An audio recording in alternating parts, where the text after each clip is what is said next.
all the things. All right.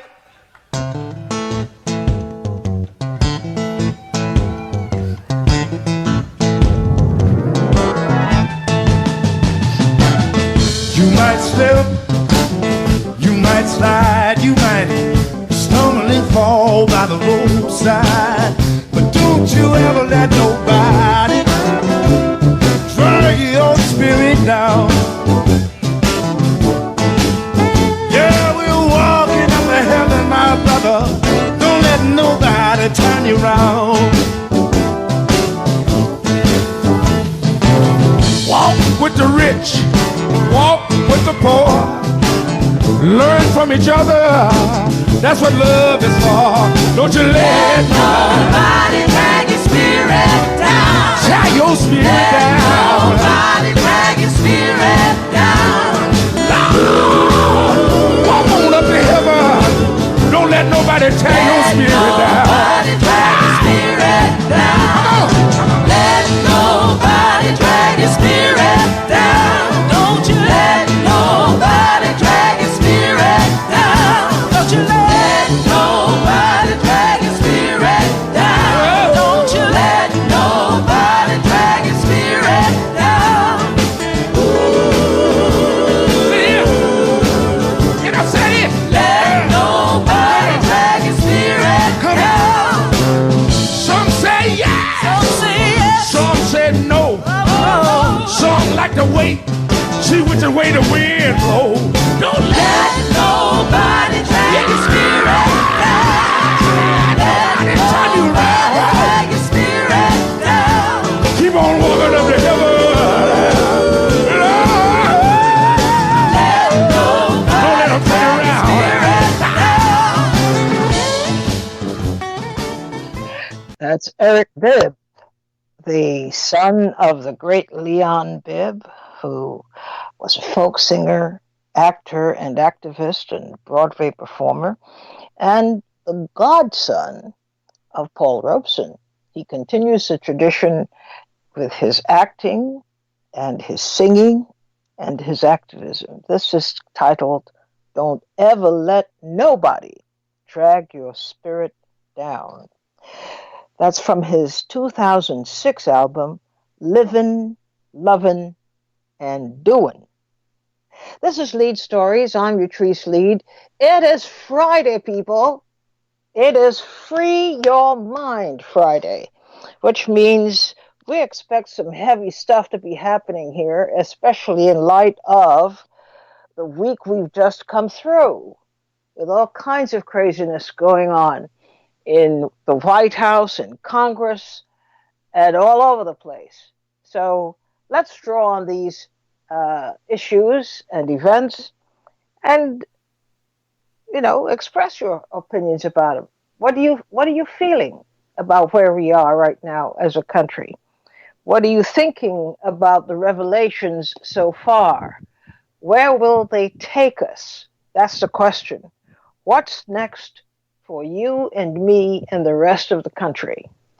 888-874-4888. Now, this is Free Your Mind Friday, and it is highly personal what you have to say. It's your opinion. We're not concerned about branding your opinion right or wrong. We're just interested in whether you're demonstrating that it is an informed opinion. So you say what concerns you as a kind of overarching theme. You follow up quickly with those things that would buttress your points, and then you summarize and say goodbye till the next time. That's what we do here. 888-874-4888. And if you can, kind of compress your thoughts a little just for the sake of time, that would be greatly appreciated. But you are the driver. You are driving the program. Your thoughts, your concerns, your opinions will be driving the program, because that's the point of Free Your Mind Friday. Harvey from Berkeley, free your mind. Hello, wonderful Utrice. Hello, Harvey. Well, I'd like to tell you why I believe that President Trump is more than pleased that Nancy Pelosi is calling for his impeachment. And it all started when Alexandria Ocasio-Cortez introduced the Green New Deal as a resolution on February 2019. The Green New Deal, among other things, called for the elimination of carbon emissions in the United States within 10 years. And one of the first measures was to promote the rapid transition to electric vehicles. That was an impressive first wave by a young politician to move beyond the fossil fuels like coal, oil, methane, uranium, as well as dramatically reduce our greenhouse gas emissions. Then on last Friday, September the 20th, more than 4 million students from all 7 continents joined forces in a worldwide march to protest and called for the end of our use of disruptive fossil fuels and switching over to clean renewable energy like solar power, wind power, wave power, geothermal energy, and battery storage technology, as well as just saying no to single-use throwaway plastic products. 3 days later, on Monday, September 23rd, 16-year-old climate activist Greta Thunberg addressed the United Nations Climate Action Summit and was quoted saying, "People are dying, entire ecosystems are collapsing, we're at the beginning of a mass extinction, and all you are talking about is money and fairy tales of eternal economic growth. How dare you?" Hours after she delivered her impassioned speech calling for world leaders to respond to the climate crisis with more urgency, President Trump mocked her when he sarcastically wrote, "She seems like a very happy young girl, looking forward to a bright, wonderful future. Nice to see." Since he couldn't call the children of the world terrorists and declare war against them, Trump and his administration turned to the ever-popular power of distraction to save his power base, the fossil fuel industry, as well as the banks and institutions that finance them. So now, within a week, the more than complicit mainstream media has swept both the worldwide 4 million student march as well as 16-year-old climate activist Greta Thunberg's address to the United Nations under the rug in favor of a call to impeach Trump. And as one of your callers on yesterday's show said, who isn't talking about Trump's impeachment hearing? It all reminds me of a 1997 movie called Wag the Dog, which was about a spin doctor who played Robert De Niro, and Dustin Hoffman is a Hollywood producer who fabricated a war to distract voters away from the presidential sex scandal. So President Trump and his administration will sleep very well tonight, knowing that the American people have once again been duped and successfully distracted away from the threat of worldwide climate catastrophe due to our unrelenting use of fossil fuels. Mission accomplished. Mission accomplished for you, too. You've communicated that point quite well. Thank you so much for sharing the energy and the information with us. Henry from Chicago, you're on the air. Free your mind. Hi, Trace. How's it going? Okay, how's by you? It's raining out here, so we'll get through it. Yeah, it's Chicago weather. Yeah, I know. Some of what Harvey just, the previous caller talked about is what I wanted to comment on, because I didn't comment much about this Trump impeachment hearing, because I just honestly think it's just a show. I mean, it's a politically staged show to make people think that they're opposed against this president and how they want to get rid of him so bad. And it's to me, it's like really nothing serious. I kind of equate it to the reparations argument. And it's not an argument of if, we as African descendants deserve it. That shouldn't even be on the table of deserving, but will we get it? So it's sort of like with this impeachment. Does President Trump deserve to be impeached? Absolutely. There is no question about that. The question is, will he? And how strong will this how strong will this force of, so-called impeachment, goes through? So I just think it's a show to let people know that, hey, there are some people out here who is seriously thinking about getting rid of Trump. Well, in the end, and I think in your show yesterday kind of like summarized that, where these people who are talking about impeaching him are some of these people are the same key players who made deals in the Ukraine as well. But then again, they want to accuse Donald Trump of doing the crimes that they did. So, yeah, to me, it's a show. And Well, I'm hoping that's an old political ploy. I accuse my opponent before my opponent has a chance to accuse me. So therefore, exactly, I bring the fire to him, and hopefully it will exactly, stay on him. yeah. So yeah, and I'm hoping people got, I know you've caught wind of that, and I'm pretty sure you caught wind of that early because you used to seeing this stuff. But I'm just hoping that the majority of the American public sees this and says, hey, and sees that there is no difference between Democrats and Republicans. They're all in the same cohort. So let's not confuse that as well. They are all in the same cohort. They all have the same agenda, and that is not including the regular American people who are out here struggling, to pay their bills. Wow, Henry, you're okay?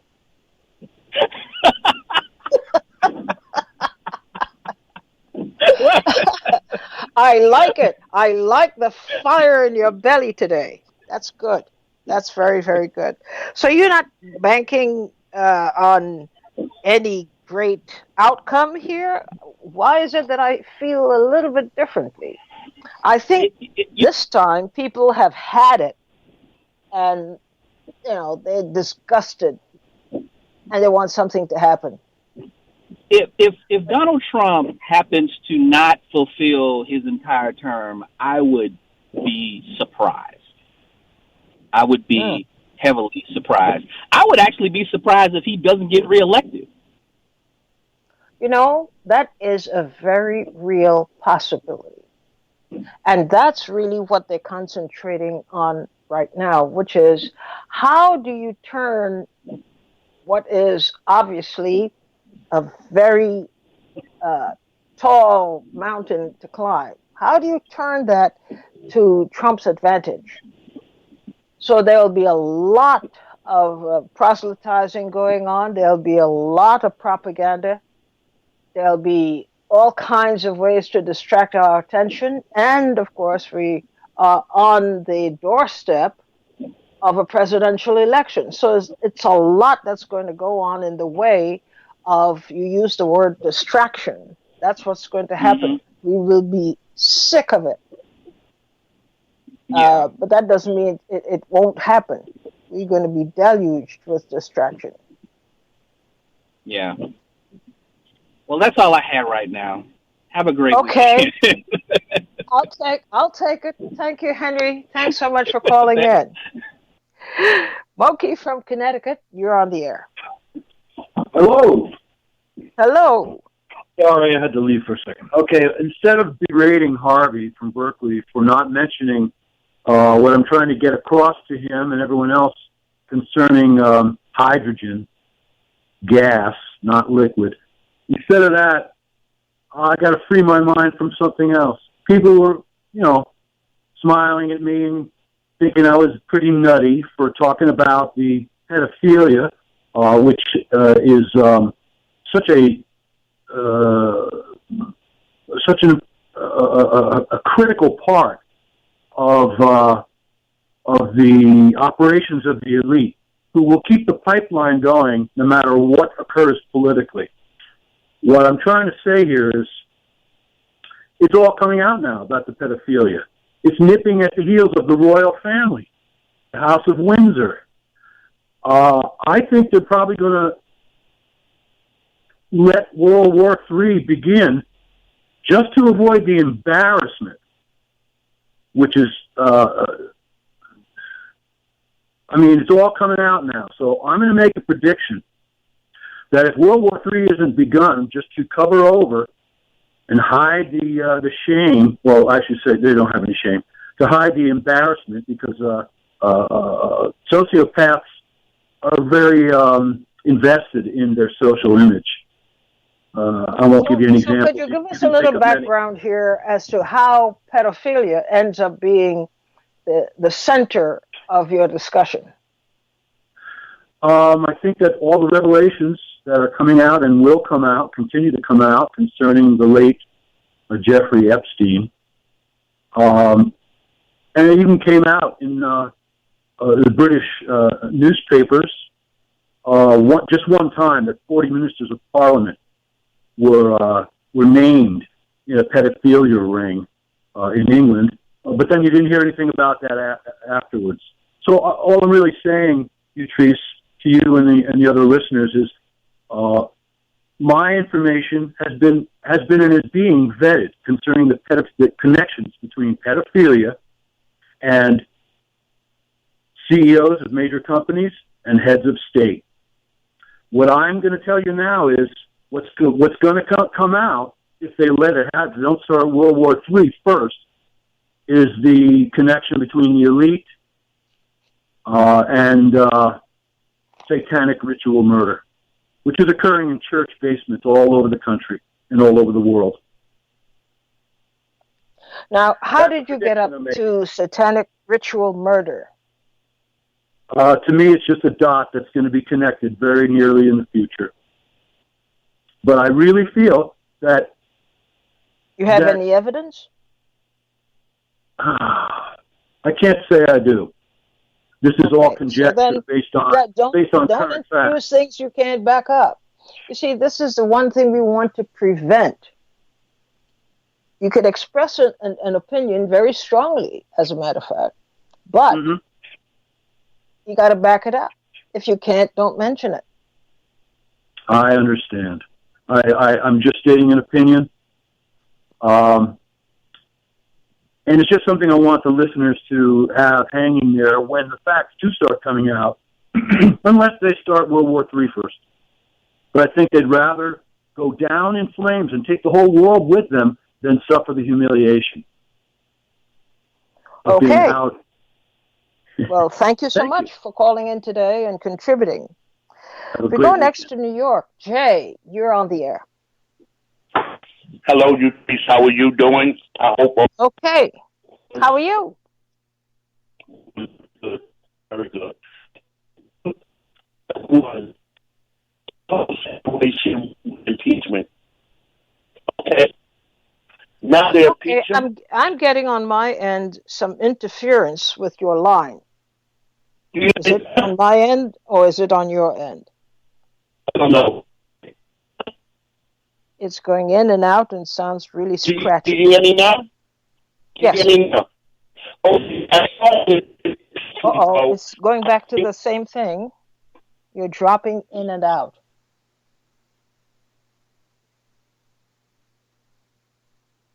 You want to try calling back again? Because it's really not good sound at all. Okay, you're calling back. So this is what we want to do. We want to be aware, especially on Free Your Mind Fridays, that a lot of what we'll be saying or a lot of what we'll be expecting to hear is opinion, but informed opinion. So you can't state something as fact if it is not fact. You have to be careful to point out that this is what I believe. This is what the facts so far would lead a reasonable person to believe. That gives you some cushion. But if you're stating something and you don't have the facts to back it up, you're playing fast and loose. And we don't want to encourage that. We want you to be right on point with what you're saying, to be able to defend what you're saying by citing sources or things that you've read or things that people have said, very important people have said, on the subject that you're commenting on. Okay? 888-874-4888. It's the number today to free your mind. Free Your Mind Friday is your program, You determine the content, you determine the direction the program is going in, and you express your opinions. And I don't think anybody would ever be able to say, I, tell people what to say. Never do that. It's your opinion. You either have a sound opinion or you don't. But one way or the other, you have an opinion and you have an opportunity to express it freely. Alrighty. Uh, 888-874-4888. E from Edgewater, you're on the air. Good afternoon, Yatrice. Hello, E. How are you? I'm doing okay. Okay. I'm a little what nervous. are you freeing your mind of today? Oh, I just, I deal more with what's going to happen in the future, and I'm seeing a very scary future for us here. I watched the Joe Rogan podcast, and he was talking about robotic arms and legs. That a guy had his arm and leg bitten off by a shark, and they replaced it with a robotic arm and leg, and it's actually better than his original one. Soon people are going to start putting robotic arms and legs on. They're going to become half man, half machine. I mean, that's the future that we're headed to with all this great technology. It's already here. That future is already here. Yeah, that's been here to help people that, were born without an arm or leg, or they had an accident. But soon people are going to voluntarily have a good leg cut off to put a robotic one on, so they'll have stronger arms and legs and become more like a machine. And if you have lots of money, you can afford this kind of procedures. And the ones who don't have money won't be able to afford that.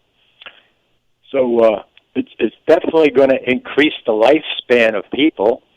And since we already have a very big problem with population on the planet, that wouldn't be good to have people living even longer and longer.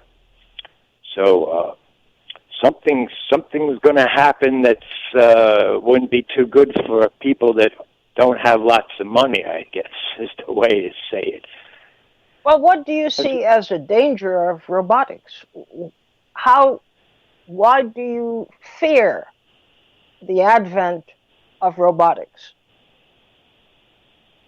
Well, because if only a certain part of society can afford these things, then the other ones are going to be at a big disadvantage to keep up with the pace of progress here. We're in this constant race of progress.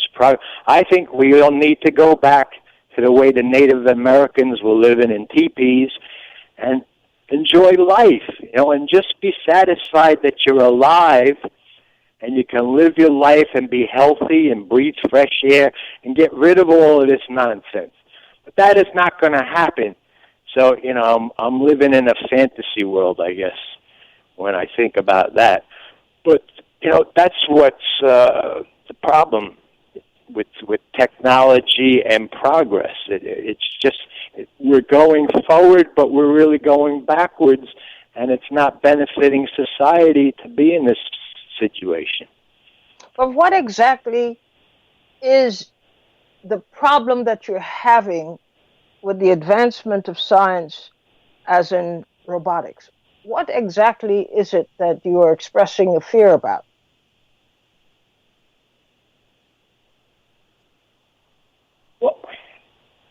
Well, it's the fear of if you become immortal because you can do it through technology.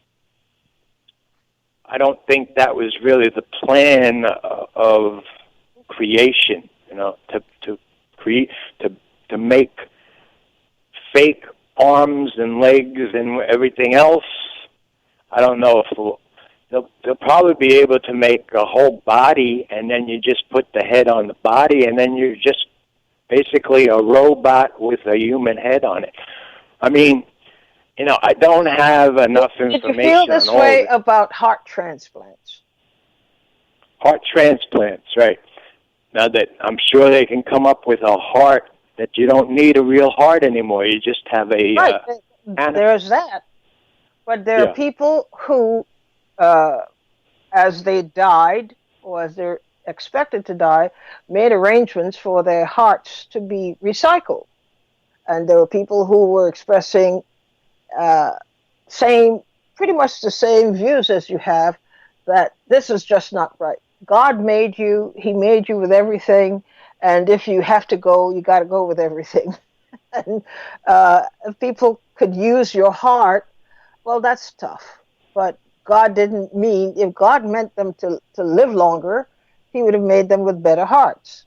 So there are many people, still are, many people who object to heart transplants, or even transplants of limbs, or face transplants. There are people who have the need for a new face, and the doctors put the face of a deceased person onto the person who has extensive injuries on the face. How do you feel about that? Yeah. Well, I think it's a double-edged sword. On one hand, you're glad that they came up with these things to help people that were suffering and made them whole again.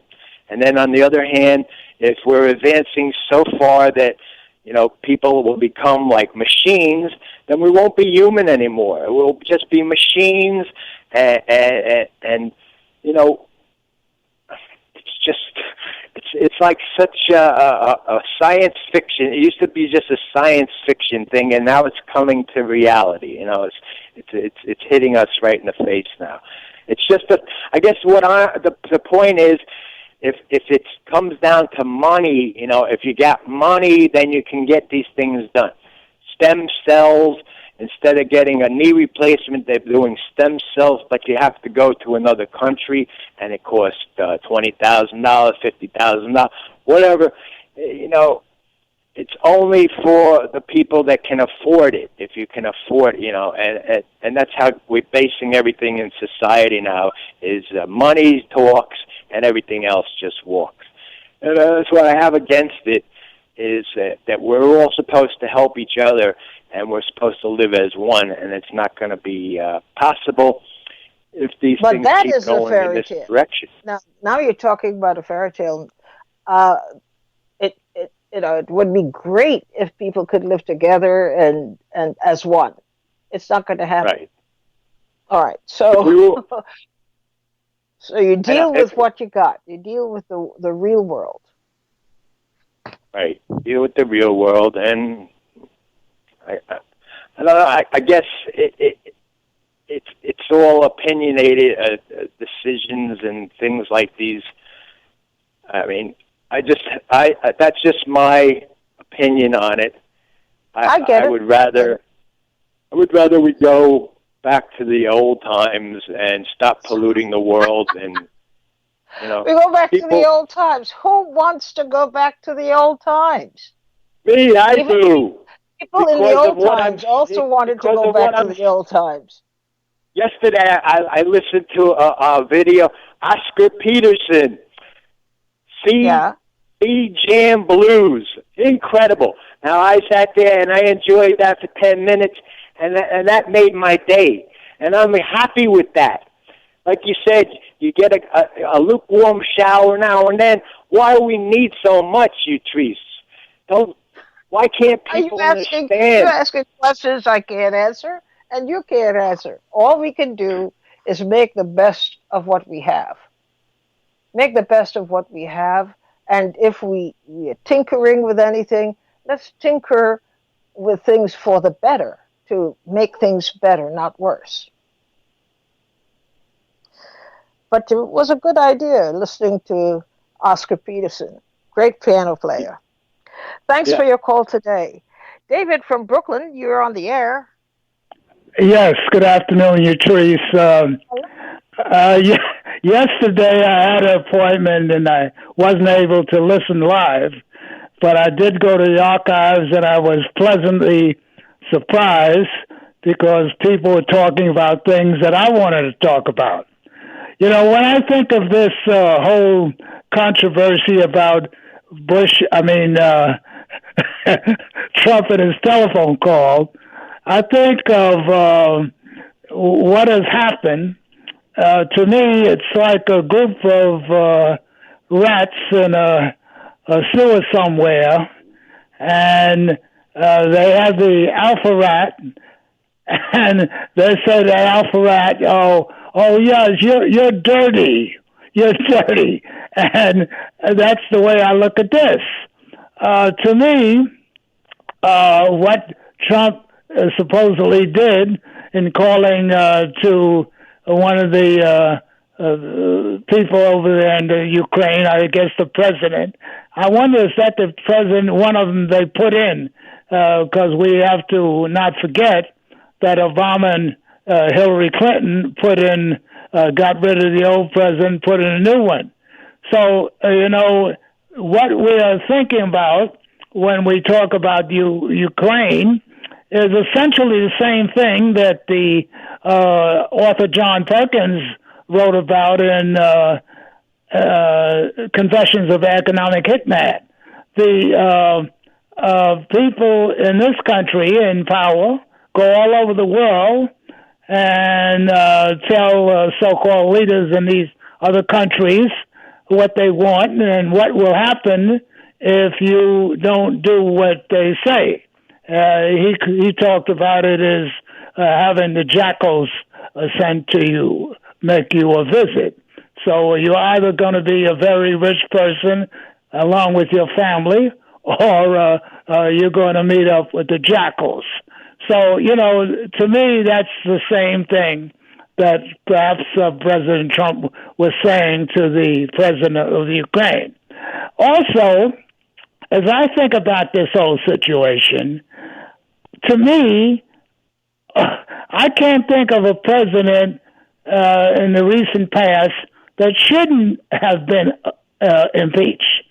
When I think of what Barack Obama and Hillary Clinton did in Libya, where they had Colonel Gaddafi murdered and turned the most prosperous place into a living hell, to me that should have been a thing that would make people so mad to do a crime like that they should have impeached him. I think that in the case of George W. Bush, creating a war over there in Iraq that was not necessary at all, having thousands and thousands of American troops killed and killing maybe 1 million of the Iraqi people over there, to me that should be something that should have been considered an impeachable act. I think of Lyndon Johnson creating a expanded war over in Vietnam, having tens of thousands of American troops killed, killing millions, at least 1 million of those Vietnamese people, as a very destructive act that should have brought condemnation and maybe impeachment. I think of people like, even President Eisenhower. I guess he had Patrice Lumumba killed. Got rid of him, uppity Congolese leader, as well as Bush 41, the father of Bush 43, for going over attacking people and attacking Saddam Hussein because he was trying to recover Kuwait, which was part of Iraq until the British took it away. So, to me, there are many, many acts of various presidents. And I want to put Bill Clinton in there, too. He belongs in that category. They should have really got rid of him. So, to me, just making a telephone call is something that is really routinely done by these actual dishonest politicians that are in the House and Senate of the United States, and I think many of them they do. So being a crook is par for the course of being a politician in this country. All of these politicians look around for something to put their opposition in a negative light. So I'm glad that people are coming around and they're understanding that this is ridiculous. I'm not going to spend energy on that. I want to spend my energy on what we can do to make a better life for the people who live here, rather than having the rich get richer and everybody else get poorer and poorer, and diverting our attention from the things we should be looking at, rather to stuff that is nonsense, like worrying about a telephone call to the president of the Ukraine. But some of these presidents that you cited were able to get away with it because supposedly they were acting under the color of law. They sought and got permission to do the things that they did, which is declare war and wipe out people in the name of world security and certainly the interests of the United States. Yes, maybe. And then others who said, well, the heck with that. I don't need any permission. I'm going ahead and doing my thing. Mm-hmm. So how do you reconcile these two reasons from the point of view of presidents of the United States? Well, how what you're saying is that some of these presidents had a rationale for doing it, and they hid behind the idea of national security and so forth. But that doesn't necessarily make it true. And the point I'm making here is that many of these things they did in terms of the crimes that they committed are human rights crimes as I see them. I mean, for example, President Truman going and bombing Nagasaki and Hiroshima when he didn't have to, and claiming it was a military base, killing hundreds of thousands of people. I mean, also, in the case of President Truman, let's not forget that he engineered a lot of what we're still stuck with in the so-called Middle East, when he listened to the people from Eastern Europe and supported essentially the ethnic cleansing of Palestine, of 1 million Palestinians. And that was Truman that did that. And I think there was some idea that he would get some kind of political advantage and donations from certain groups here in the United States. So, this is not the crime that I would spend my energy to go through a process of impeachment, rather than going towards whatever it takes to make the people's lives in this country socially improved, financially improved, correct the infrastructure, and make this country a more happy country for the masses of people who live here. Well, thank you. Thanks for your contribution today. 888-874-4888. Ma'at from New York, you're on the air. Yes, greetings, beloved. I need to pace. I'm just waking up here. I need to play some catch up because there's an annual conference that I'm invited to. So I've been out of the loop Tuesday to Thursday, although I start before falling asleep because I'm exhausted. I started to listen to some of the last program, I guess from yesterday or just before, and so I hear some delight in your voice and your attitude and attention, which I definitely align with. I think that hearing, as I woke up and hearing David, I think he makes an excellent point around a larger point in terms of John Perkins' work and Confessions of a Hitman and some work that he actually was involved in. But I do disagree with him, which is rare, about the fact that there should not be this impeachment, which is finally, I mean, Al Green had the right point early on, and Maxine Waters did, that this man should be able to leave office without that huge stain of impeachment. And then the Republicans, of course, in the Senate, they have to show their true colors, even if they wind up. In fact, I heard a report that 30 of them, if they could vote privately, shows that they're not up to their responsibilities, that they would actually vote for impeachment. So we're looking at what's coming down that's somewhat up in the air, whether even this man might be convicted. And Pence, too, he seems to be involved in this latest scandal, so who knows if we wind up with the next person that would be president would be Nancy Pelosi. So the plot thickens, is what I say. Yeah, we have to keep our eyes open. But here is a moment where something else could happen if we had people genuinely interested in public service. Neither the Democratic Party nor the Republican Party is free of blame and guilt here.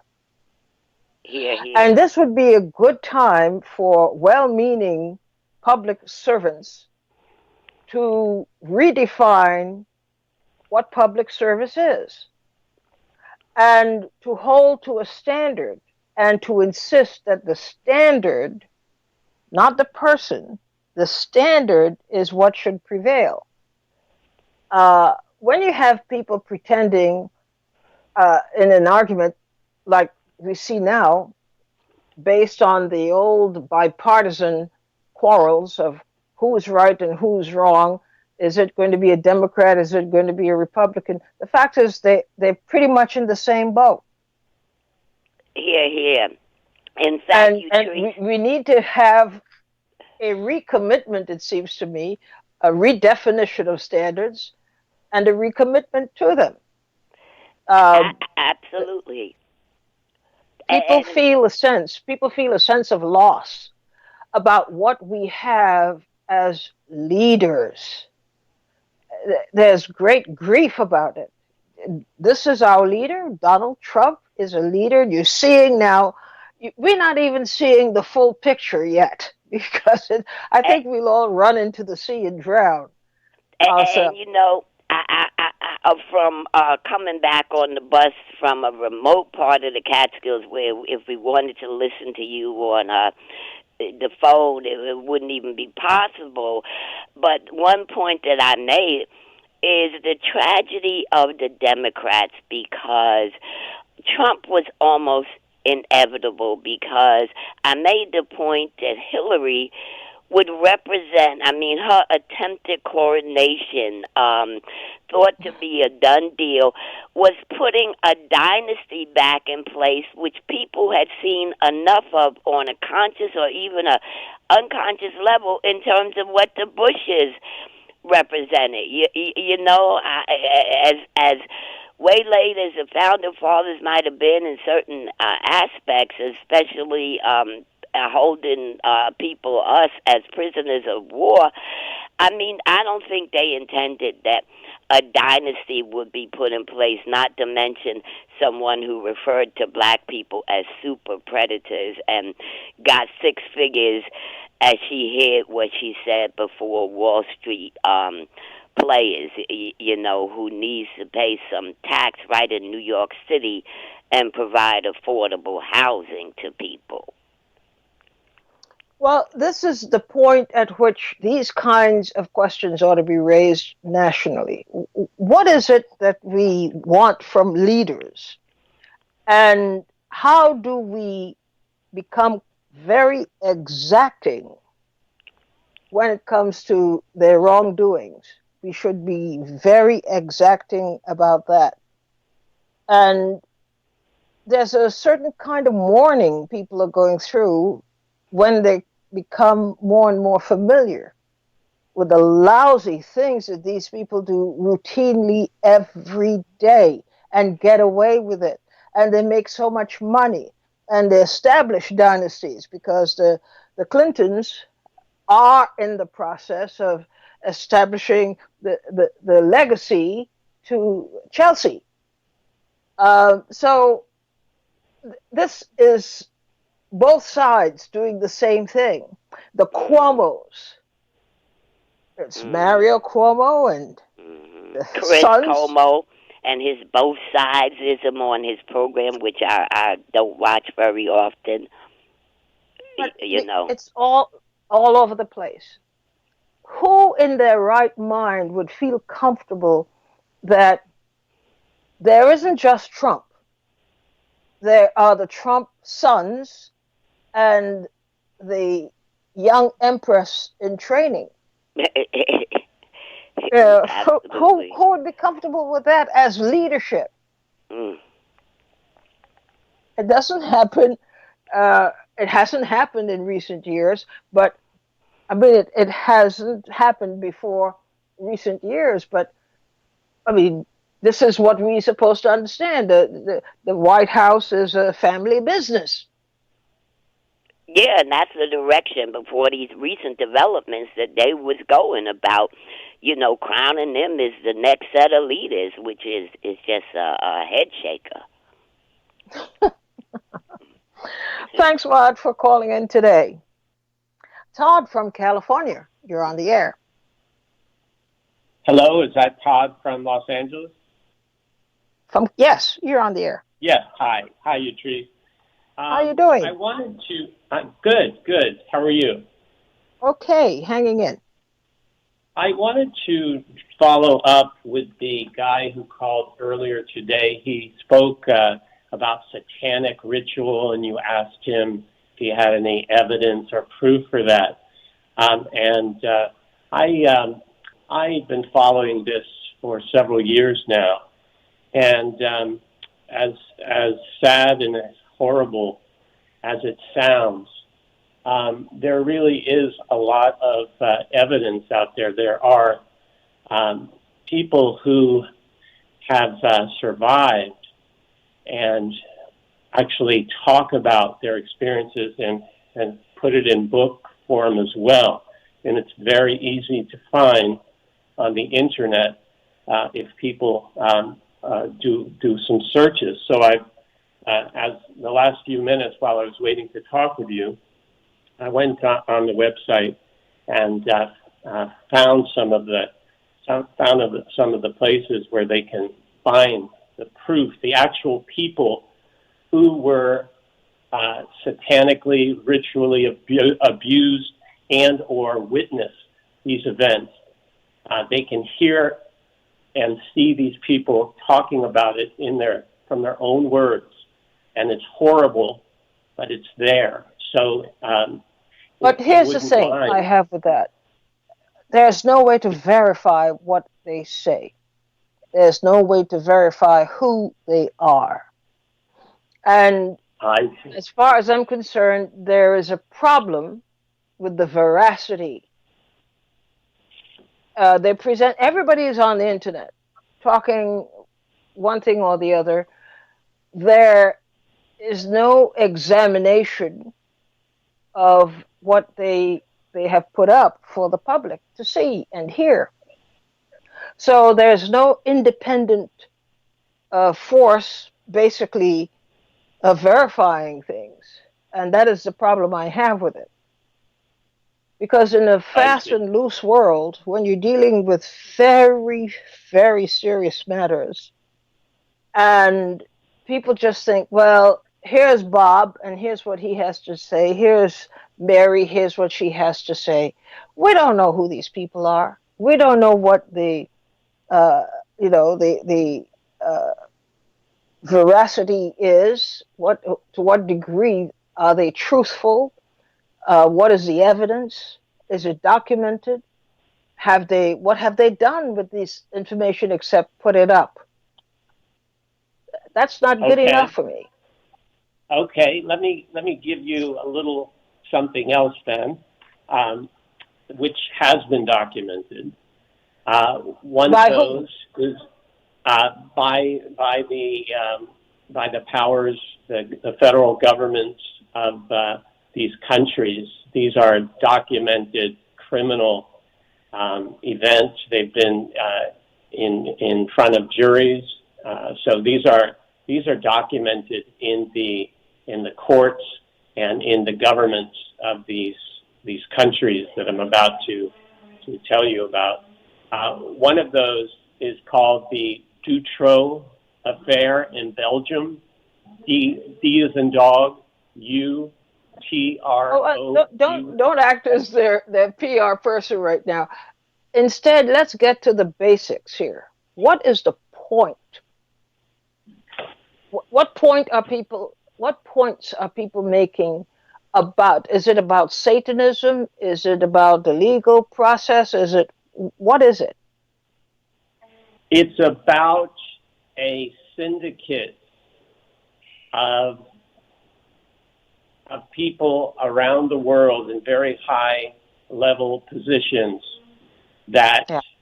are taking young children out of foster homes and other places and are using them as sex victims and worse. And they're getting caught, and they've been caught, and they've been documented. Big case in Belgium I was just telling you about, the Dutroux affair. The big case in Omaha, Nebraska, the Franklin scandal you probably have heard of. These are documented events where children have been taken Yes, there was out of just these one yesterday in Nigeria where they discovered between 300 and 500 boys who were subjected to all manner of torture and used in Yes, all kinds of ways, including sexually, but also for labor, free labor, and so forth. Um, yes. so I understand the phenomenon of what would seem to be an organized effort, loosely organized effort, becoming more and more prevalent, where children are abducted and tortured and abused.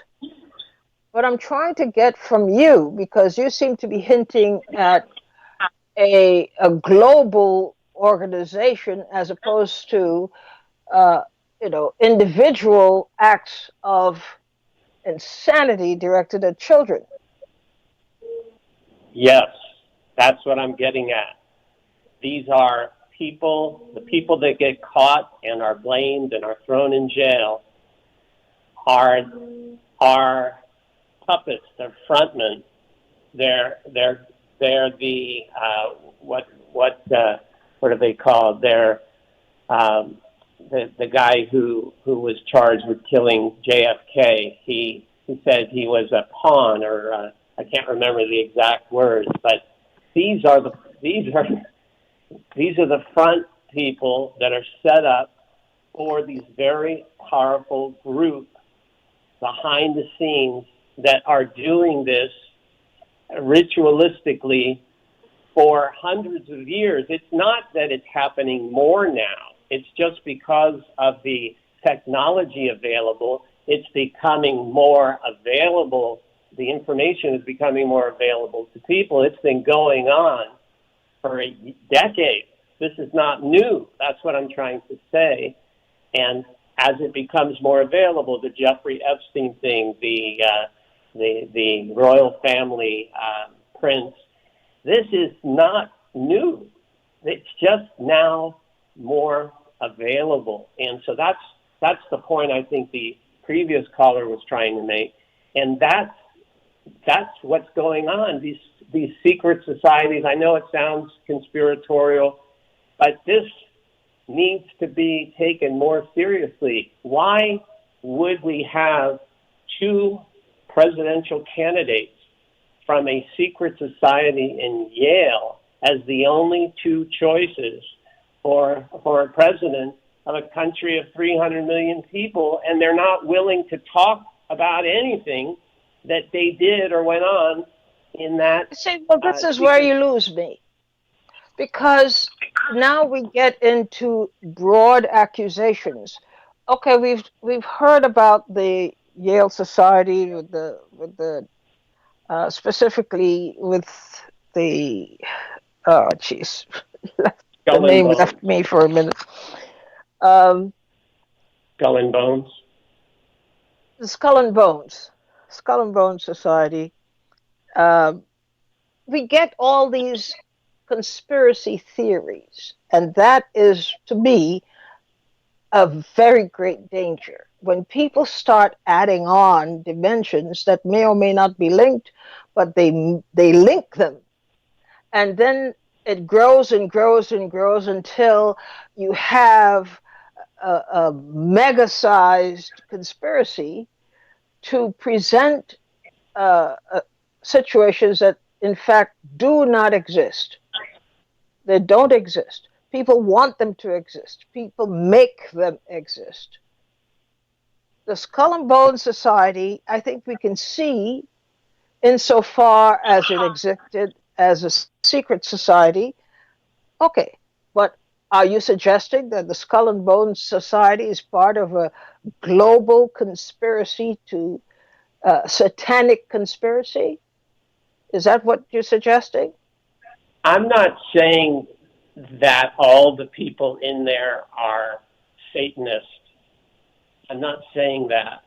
I'm saying that they're part of a global network of control behind the scenes, in the shadows, that are really running the world. And see, that is the other point. I've read some of these theories, and on the surface, they would seem to be, very neatly fitting together, but in fact, they don't fit together when you start asking questions. But people are creating a narrative that there is a global satanic